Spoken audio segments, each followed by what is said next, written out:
بسم الله الرحمن الرحيم ألف لام را تلك آيات الكتاب المبين إنا أنزلناه قرآنا عربيا لعلكم تعقلون نحن نقص عليك أحسن القصص بما أوحينا إليك هذا القرآن وإن كنت من قبله لمن الغافلين إذ قال يوسف لأبيه يا أبت إني رأيت 11 كوكبا والشمس والقمر رأيتهم لي ساجدين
تا کی میخواید اینجا بمانید؟ شاید آنها نیامدن. بالاخره میآیند. ما که نمیتوانیم تنها برگردیم. ما یک شبانه روز است که اینجا منتظریم. اگر چند روز دیگر بمانیم و نیامدن چه؟ خاندان و بستگان ما گرسنند و منتظر. دیر برسیم قحطی آنها را هلاک میکند.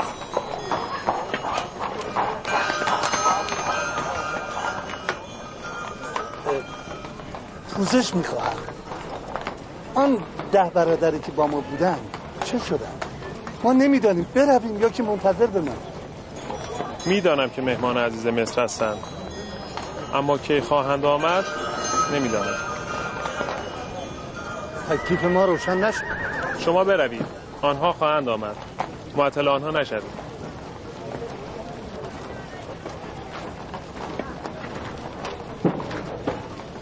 فرزندان اسرائیل برای مهمانی آمدن، نه تهیه گندم.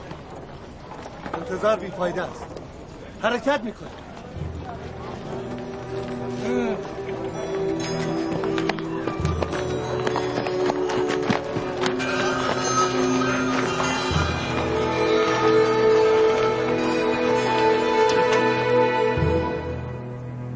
قبیله و خاندان ما گرسنند.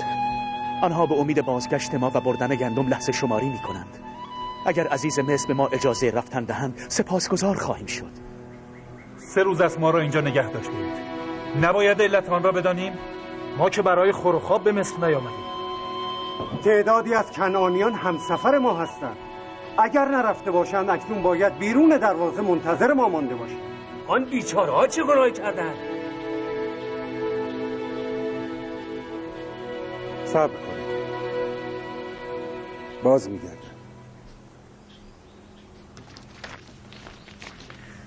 تو فکر میکنی مرا خواهند شناخت؟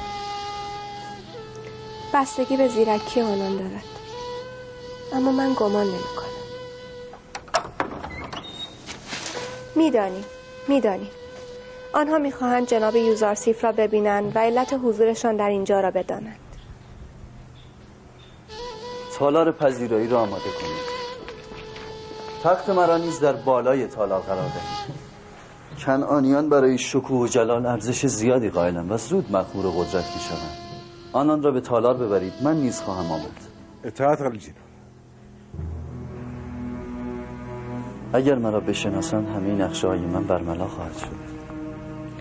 تو در سنین افراهیم و منصه بوده ای آنها تو را دیدن. قطعا تو را به یاد نخواهند آورد. بیامد.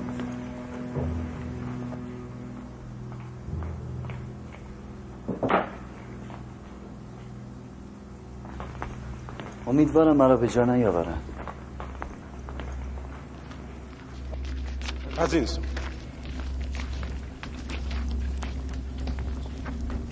جناب صدر اعظم که وارد شدند احترام گذاشته و تعظیم میکنی. تا اجازه نداده سر بر نمیداری و تا سوال نکرده پاسخ نمیده. سوال کرد گوشتان با من باشد، کوتاه پاسخ میده. مرخصتان کرد تعظیم میکنید، رو به او تالار را ترک میکنید. جناب صدر اعظم عزیز مصر یوزارسیف بزرگ وارد میشوند.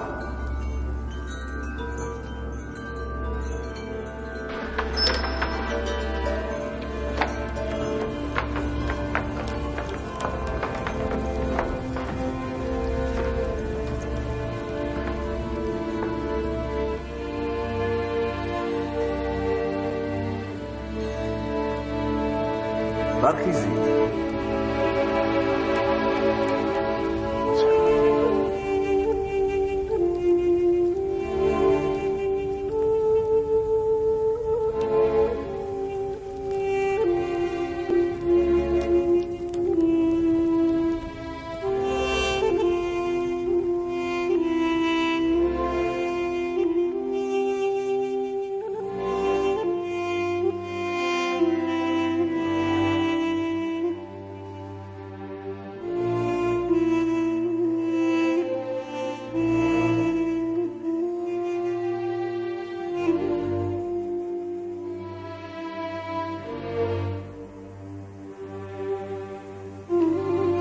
از نام و نشان خود بگویید.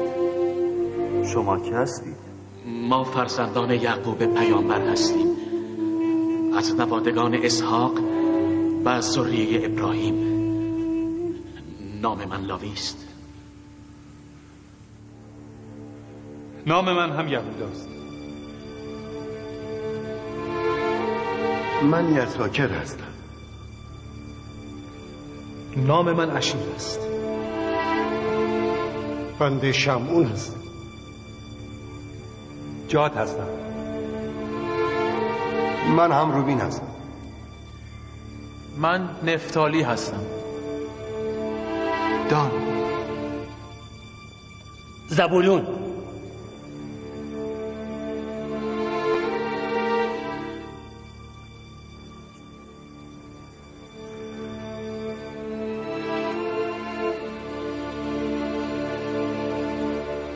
شغلتان چیست؟ در مصر چه میکنید؟ بیشتر دامداری میکنیم. کشاورزی هم در حد نیاز. 2 سال است که در کنعان قحطی آمده. برای تهیه گندم به مصر آمده ایم. هر یک از ما تکفل عده‌ای را بر عهده داریم. امیدواریم عزیز مصر ما را از مساعدت خویش بهره‌مند فرمایند. شما چند برادر هستید؟ 11 برادر. آخرینمان بنیامین است که نزد پدر مانده. بنیامین؟ چرا او را نیاوردید؟ منظورم این است که اگر او و پدرتان را هم میآوردید 2 سهم بیشتر گندم دریافت میکردید. ممکن نبود.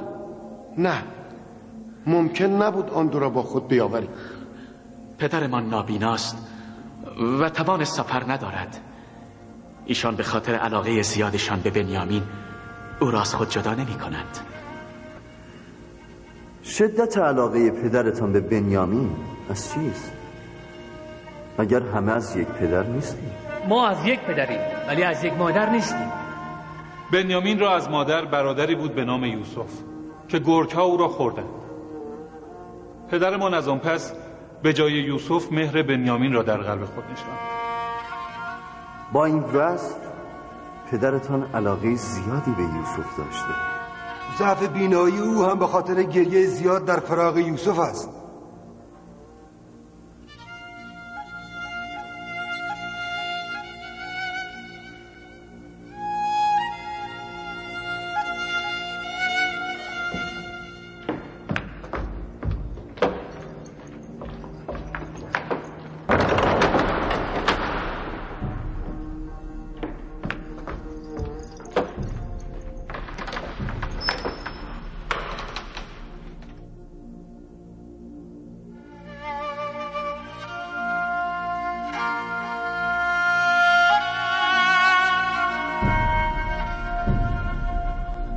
آیا عزیز مصر از سخنان ما متأثر شدند؟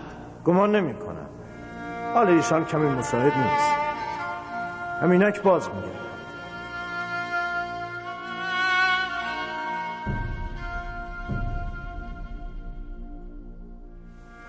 شنیدی آسمت؟ گریه های مدام پدرم در فراق من چشمان او را کور کرده. در 30 و چند سال خدا میداند به او چه گذشته. آرام باشید نبی خدا. مهمان ها منتظر شما هستند. مبادا مشغول شوند. ای کاش پدرم اینجا بود. چشمانش را میبوسیدم، قدومش را به آب دیده میشستم. آیا میتوانم مشقتی که در فراق من کشیده جبران کنم؟ به خواست خدا به مصر که آمدن غم این دوران را از دلشان میزداییم.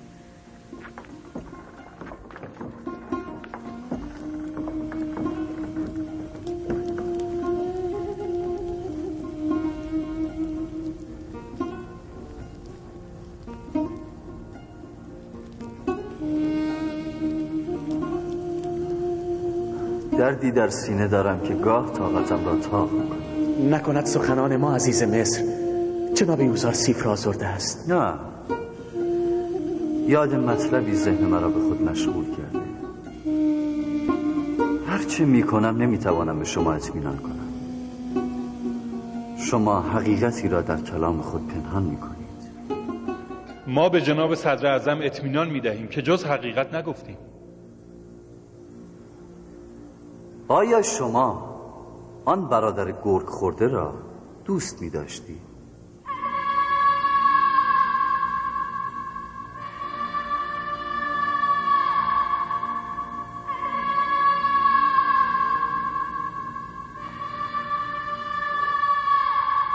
این امر بدیهی است عالی جناب. او برادر ما بود.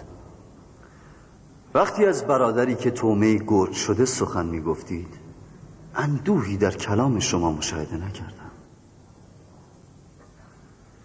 کشته شدن برادر به دست گرگ حادثه تلخی است، نیست؟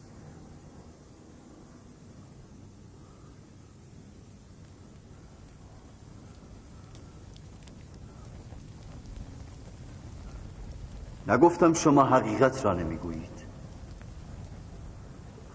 گمان میکنم نیت اصلی شما چیز دیگری است.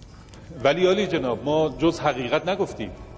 نمیدانیم سوء ظن شما نسبت به ما از چه روست. از کجا که همه این سخنان برای ستار نیت اصلی شما نباشد؟ مثلا از کجا که برای اخلال در نظم مصر و یا مقاصدی دیگر به اینجا نیامده اید؟ از کجا که اجیر شده سلاطین دیگر نیستید؟ نه عالی جناب، این تهمت ها در شأن فرزندان انبیا نیست.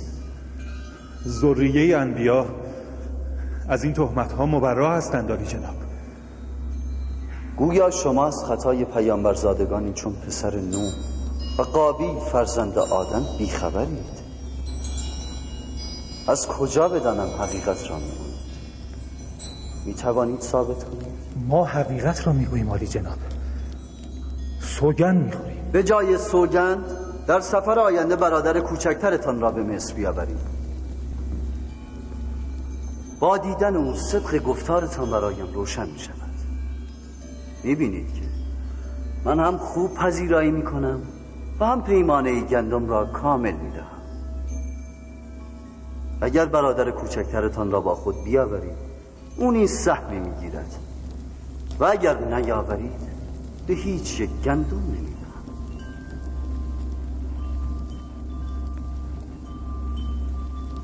گندم های اینان را کامل بدهید مثل دیگران، بهای آن را نیز از آنان بستانید. در سفر آینده شرط ما فراموش نشود.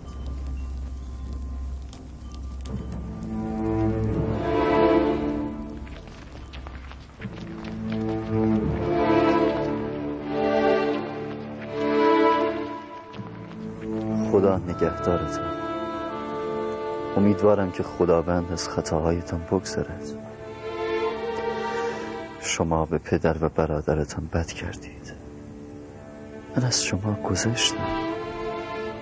امیدوارم که پدر نیز بگذرد. بهای گندم برادرانم را که دریافت کردید در فرصتی مناسب عیناً درون بارهایشان قرار دهید. من بعداً بهای آن را خواهم پرداخت. اطاعت عالی جناب.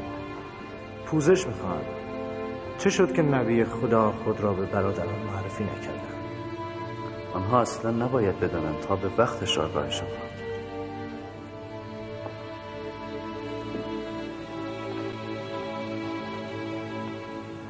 سکه هایشان را میگیرید و در بارهایشان میگذارید. چرا از ابتدا گندم ها را رایگان به آنها نمیدهید؟ اگر آنان سکه هایشان را درون بارهایشان بیابند به مصر باز میکردند، هم برای دانستن علت این بخشش هم برای دریافت گندم رایگان. شما که این همه اندوهگین پدر هستید، چرا به جای بنیامین نگفتید او را با خود بیاورد؟ پدر؟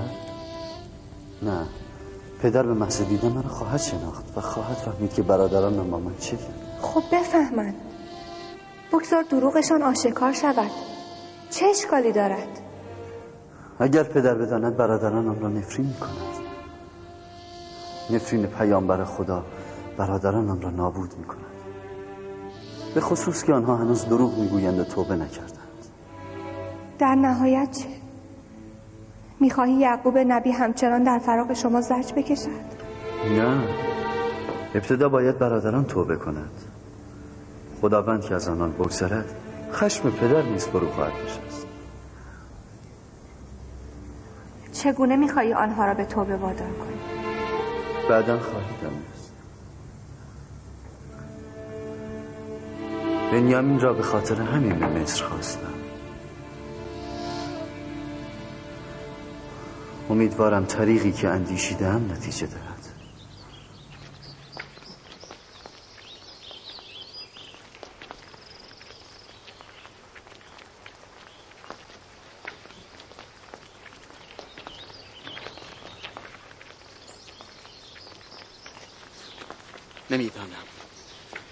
نمیدانم چرا احساس میکنم که عزیز مصر را یک جایی دیدم. به نظر شما آشنا نیامد؟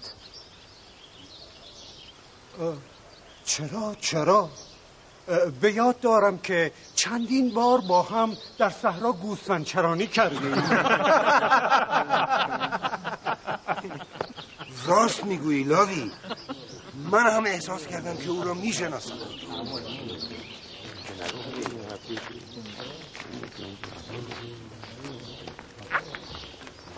بروید و گندم هایتان را تحویل بگیرید. بروید.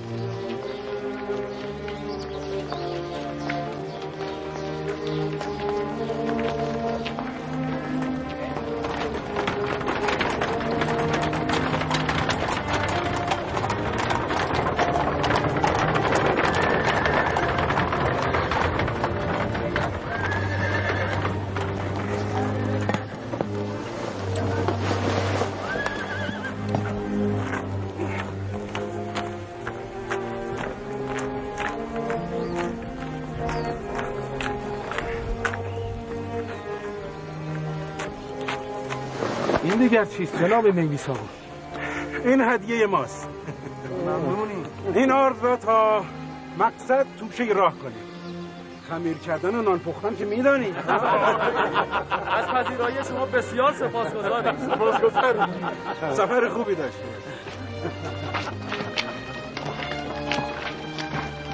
مگر پدر اجازه میدهد که بنیامین را با خود به مصر بیاورید؟ با آن خاطره تلخی که از یوسف دارد بدیهیست نخواهد گذاشت. آیا او حق ندارد؟ ما با برادر خود بد نکردیم؟ لااقل توبه هم نکردیم. اگر توبه کرده بودیم اکنون پدر اجازه میداد. چاره ای نداریم. باید سعی کنیم در سفر بعد بنیامین را با خود بیاوریم. اگر نه از گندم خبری نیست.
مسخره است.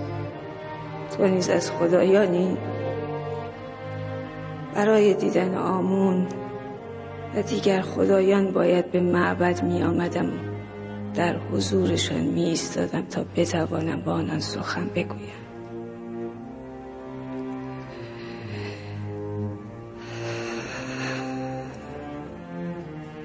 اما یوسف از درون اتاق خود یا هر جای دیگری با تو سخن می گفت. من احساس می کنم چندیست همه جا در حضور تو هستم. تا چند روز پیش احساس تنهایی می کردم، ولی اکنون احساس می کنم حتی در خلوت، آنجا که هیچ کس نیست، یکی در کنار من است. نمیدانم که هستی و چه هستی. هنوز نمیتوانم بگویم به تو ایمان دارم، اما احساس میکنم که تو در کنارم هستی و همیشه مرا زیر نظر داری. نگرانم که مبادا دوباره تنها شدم. خدای یوسف، از تو میخواهم که ترکم نکنی. من از غربت و تنهایی میترسم. دیگر کاملا یاد گرفته و به نابینایی عادت کرده است.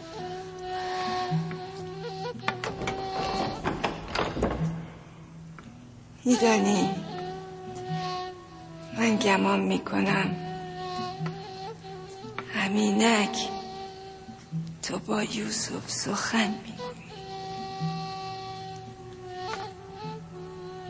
نه،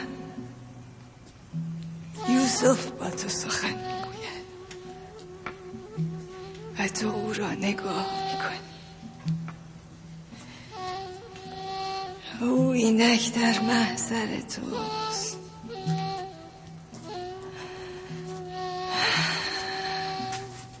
وقتی تو در کنار منی حس میکنم یوسف نیز در کنار من است. ما هر دو در حضور تو هستیم.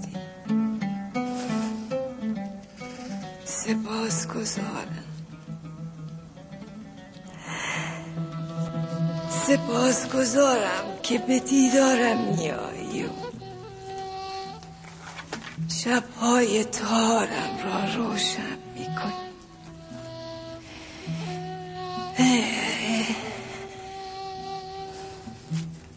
چند شب است بی رعب و وحشت میخوابم. احساس میکنم تو همیشه بیداری و همیشه نگهبان منی. همیشه نگهبان منی.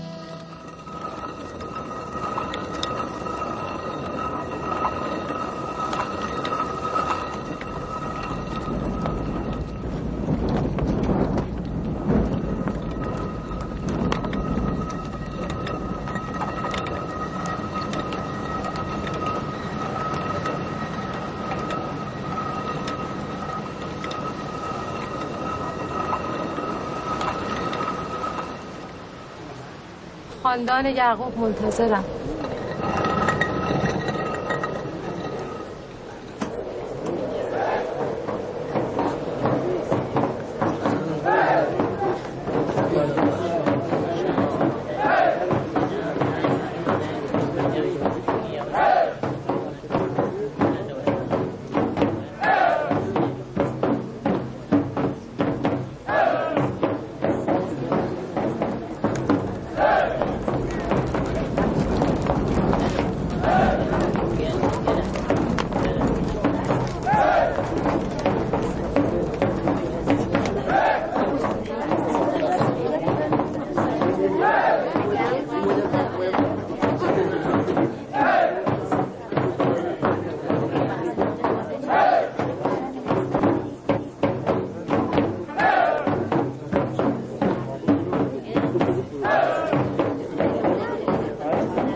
باید امروز باز میگشتن.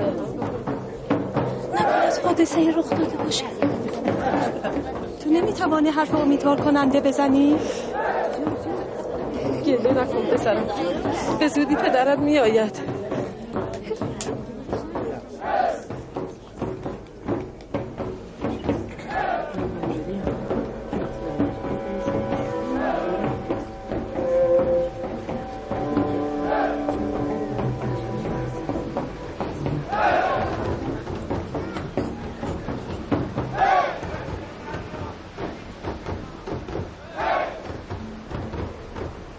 چرا دیر کردند؟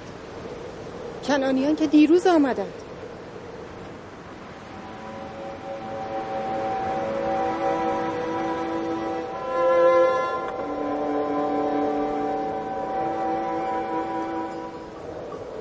چرا تحمل نکردید با یکدیگر بیایید؟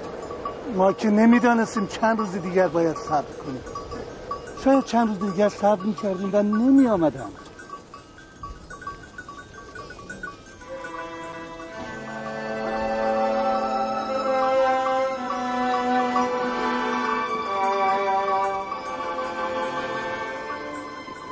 پروردگارا، همان گونه که کنعانیان را خوشحال کردی، با آمدن فرزندانم قبیله ما را نیز خوشحال.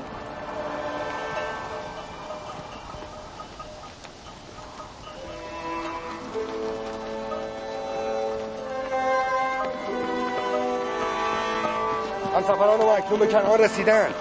آنها 3 روز از ما جلوتر هستند. خاندان ما نگران میشوند که مبادا برای ما حادثه‌ای رخ داده باشد. به خصوص که دیدن ما با ماموران عزیز مصر رفتیم و دیگر باز نگشتیم. ممکن است فکر کنن که عزیز مصر بلایی بر سر ما آورده. نگران نباشید. اگر کمی تعجیل کنید زودتر میرسید. تعجیل کنید! تعجیل کنید!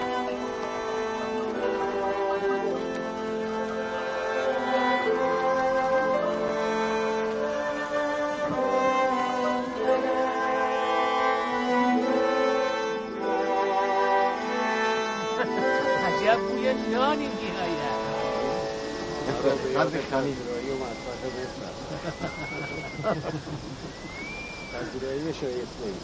به یاد مادر افتادم. معلوم است چه میکنن؟ همان مقدار که آماده است بیابد تا نانهای بد آماده شود. اگر این آرد را برای توشه راه نداده بودن بدون نان چه میکردیم؟ آسیاب که برای آرد کردن نداریم. باید گندم خام را میجویدیم. خدا خیرشان دهد. مساعدت بسیار کرد. خدا مساعدت. اگر 3 روز ما رو معطل نمی‌کردن اکنون رسیده بود. به راستی که تو مثل گربه میمانی. محبت‌های دیگران هیچگاه در خاطرت نمیماند.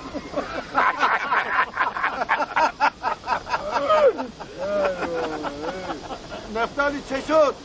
مردیم از گرسنگی. تعجیل کن.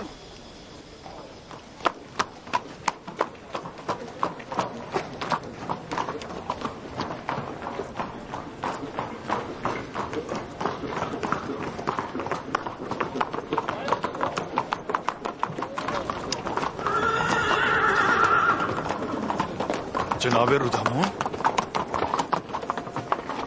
جناب رودامون، خوشحالم که شما را میبینم. برنواری است. افسر خوب من، چه میکنی؟ میبینید که مسئولیت سابق شما را به من سپردند. ما مدت ها از تبس دور بودیم. از حوادث تازه چه خبر؟ همه خبرها در تبس به یک نفر ختم میشود. یوزارسی. نام او نه فقط در تبس که در تمام سرزمین مصر ورد زبان هاست. این نام پیش از مردم مصر برای من و تا آشنا بود. آماده ای؟ من او را شیوه جنگاوری آموختم و او مرا راه و رسم انسانیت و خدا پرستی. اینک کجاست؟ خوب میدانید که اگر او نبود من به جای نیمفرکپتاه به زندان میرفتم. او در حال رسیدگی به امور تبس و معبد آمون است. از بانو زلیخا چه خبر؟ سال هاست که او را ندیدم. بانو زلیخا پیر و نابینا گشته. آنجاست. همیشه آنجا می نشست. امروز نیامده.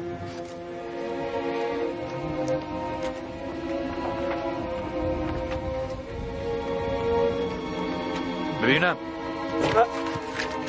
این پیرزن نابینا که اینجا می نشست کجاست؟ زلیخای نابینا. نمیدانیم. امروز او را ندیدیم. مهم نیست. خودم پیدایش میکنم. تو مراقب پست خود باش.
آهای چه میخواهید؟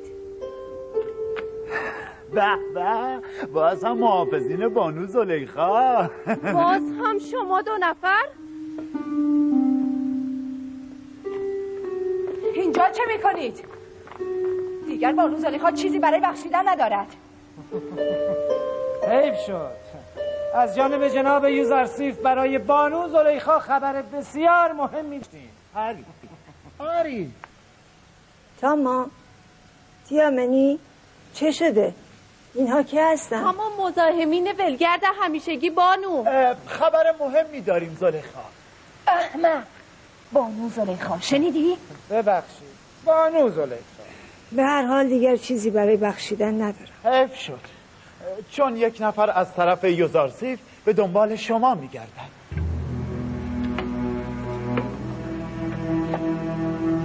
بیا اینجا ببینم.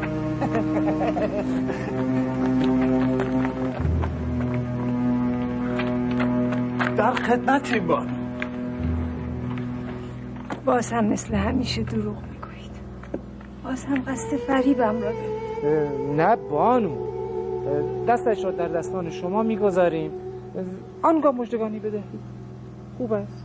شما که میدانید حتی به خبرهای دروغتان در خصوص یوزارسیف هدیه میدادم، اما اینک دیگر هیچ چیز ندارم. ما هم متاسفیم. آنکه به دنبال شما میگشت از افسران عالی رتبه مصر بود، مگر نه؟ خب برویم. صبر کنید ببینم. الان باز میگردم.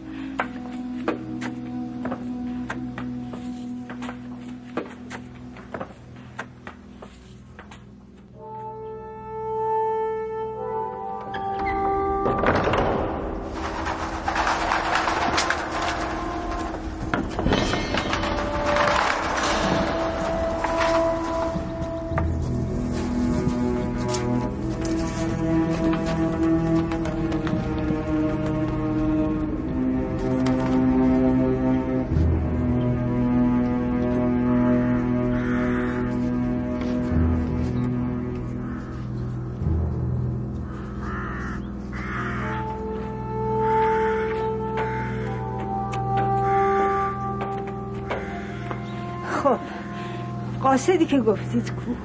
به محض دریافت هدیه او را به اینجا خواهیم آورد. نگران نباشید. اول قاصد آن مرد را به اینجا بیاورید و هدیه خود را دریافت کنید. بانو، تا هدیه خود را دریافت نکنیم از آن مرد خبری نیست. ببینید، هدیه گران قیمتی است. آن مرد را بیاورید و این هدیه را بگیرید. بردن! بیستی جاسته کردی! بردن! آنها را بگیرید! کجا میگوید؟ من نمیگوید جمالی جناب. به دنبال شما می آمدم. به دنبال من؟ ما را از کجا میشناسید؟ مگر شما از قصد نیامدید؟ چرا این سوال رو میکنید؟ هرچه به این بانو میگویم یک نفر از قصد به دنبال شما میگردد مگر باور میکند؟ شما از قصر آمده اید؟ منظور شما را از قصد نمیفهمم. به دنبال من آمده اید؟ آری، به دنبال شما میگشتم.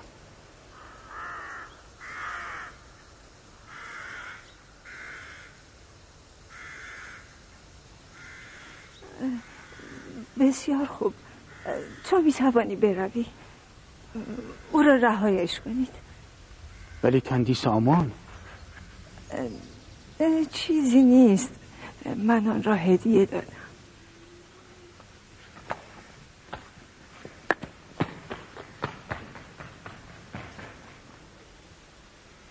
آمون را هدیه دادید؟ مگر تو آمون را نمیپرستی؟ نه، من خدای یوسف را میپرستم.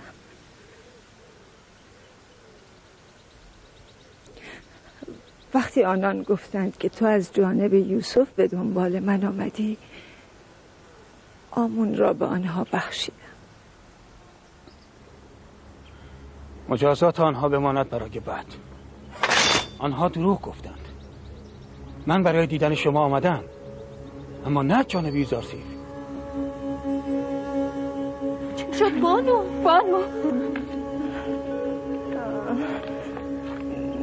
نمیدانم چرا زانوانم سست شد. چرا رنگتان تغییر کرد بانو؟ تا حال امیدت ناامید گشته است. این همه دروغ شنیده ای، این همه فریب دادم، اما هنوز هوشیار نشده ای. گمان میکردم پیک یوزارسیف نزد من آمده. شما با این ظاهر پشمارده و چشمان نابینا یوزارسیف را میخواهید چه کنید بانو؟ تو کیستی بیگانه؟ از چه مرا بانو خطاب میکنی؟ میشناسیم یا ژنده پوش بینوایی چون مرا به سخره گرفتی؟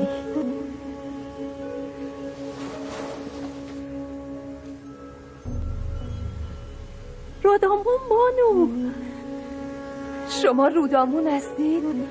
به خدا سوگند که از همان ابتدا در نظرم آشنا آمدید. کجا بودید رودامون؟ بارها و بارها به اسکله سر زدم، از خیابان قوچهای سنگی گذر کردم، سراغتان را از دوستهایتان گرفتم، اما شما را نیافتم. من نزدیک به 10 سال در جنگ با سرزمین های دیگر بودم. گمان هم نمی کردم که شما به این روز افتاده باشید. فراق یوسف مرا به این روز انداخت. امیدوار بودم شما او را نشانم دهید. شما که چشم ندارید چگونه میخواهید یوزارسیف را ببینید؟ دیدار یوسف چشم سر نمیخواهد. همین که بوی او را استشمام کنم کافی است.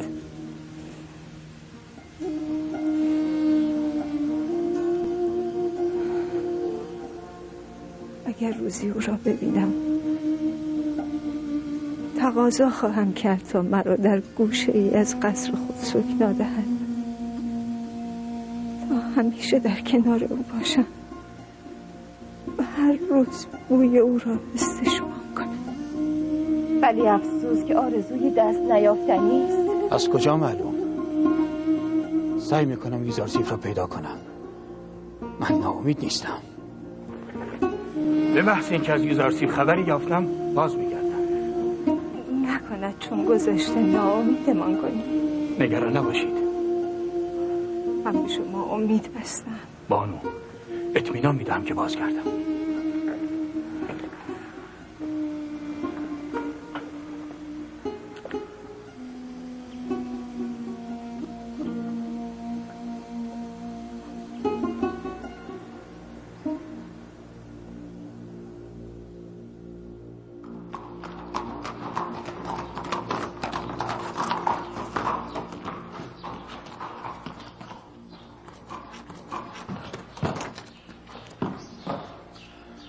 از جناب یوزارسیف خبری ندارید؟ نه، مدتی است از او بی اطلاع. حرکت کن.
یادگاه میرسم احساس میکنم از یوسف هم غافل ماندم.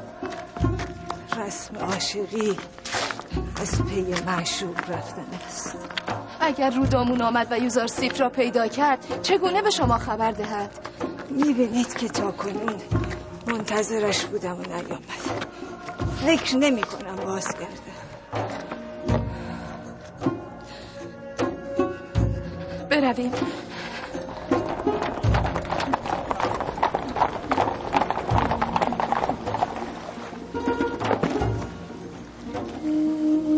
برو بریاس.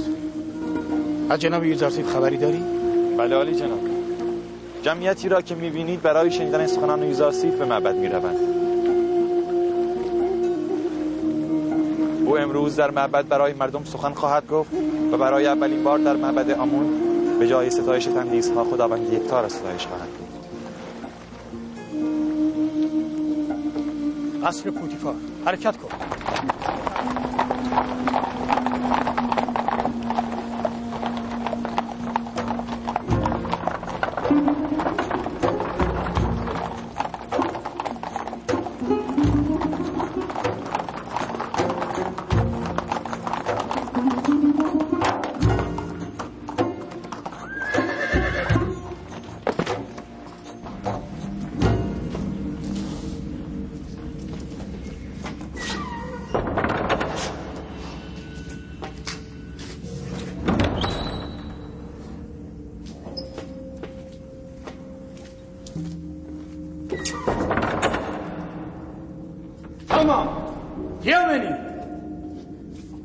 کجا هستی؟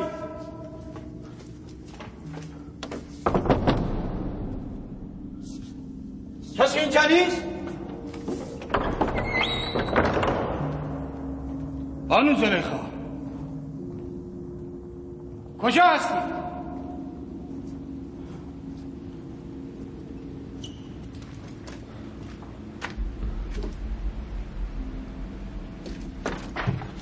حرکت.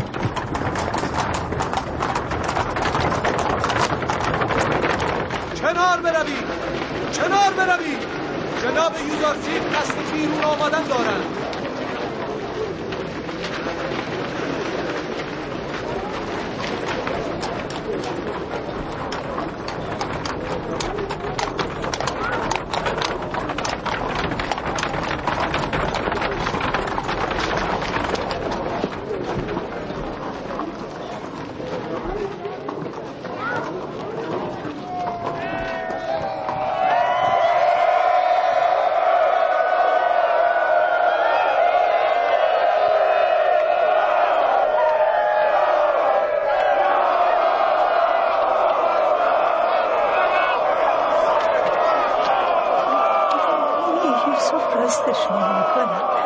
یوزارسیف از قصر بیرون آمد.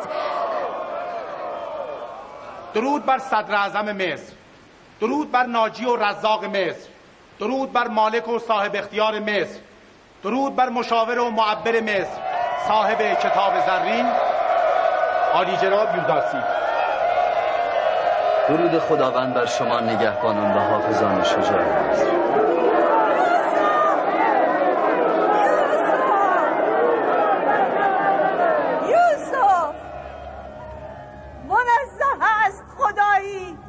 که برده ای را به خاطر اطاعت سرور و عزیز مردم مصر کرد و صاحبان قدرت و شوکت را به خاطر عصیانشان به خاک مذلتشان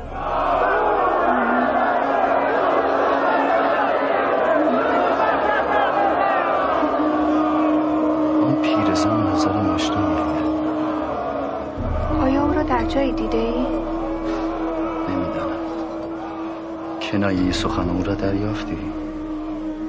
منظور از برده ای که عزیز مصر شده شما هستی؟ او باید خود بزرگزاده‌ای باشد که زیر دست شده، اما از کلامش پیداست که از هدایت شدگان است. مالک، ببینم پیرزن چه میخواهد.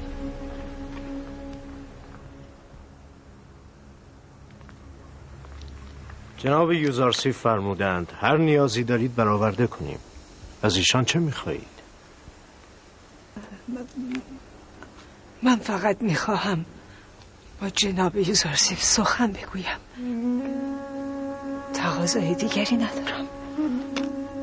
فقط میخواهم با جناب یوزارسیف سخن بگویم. بوی یوسف میآید. آیا یوسف اینجاست؟ مرا یوسف فرستاده. به من بگو پیام تو را به او خواهم رساند. تو بوی یوسف مرا میدهی؟ کیستی؟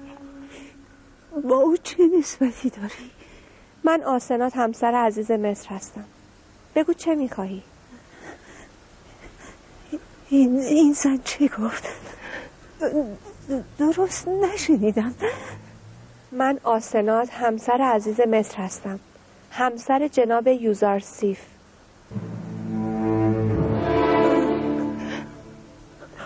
بانو چه شد؟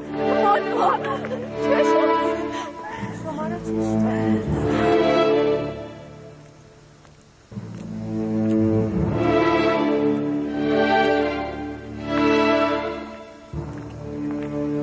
سالها نگذاشتیم بفهمد، اما بالاخره فهمید که یوزارسیف همسر دارد.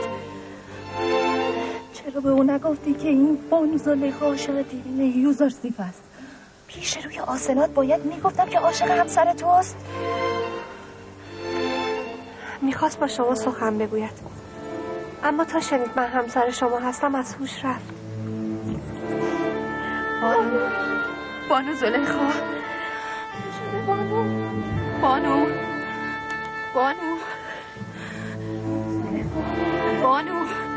او را کجا دیدن؟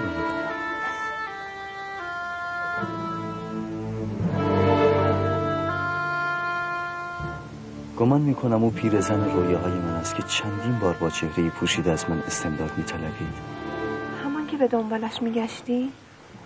نمیدونم، شاید. در هر حال او را به قصر ببرید، از او مراقبت کنید تا من بیایم. برویم مالک.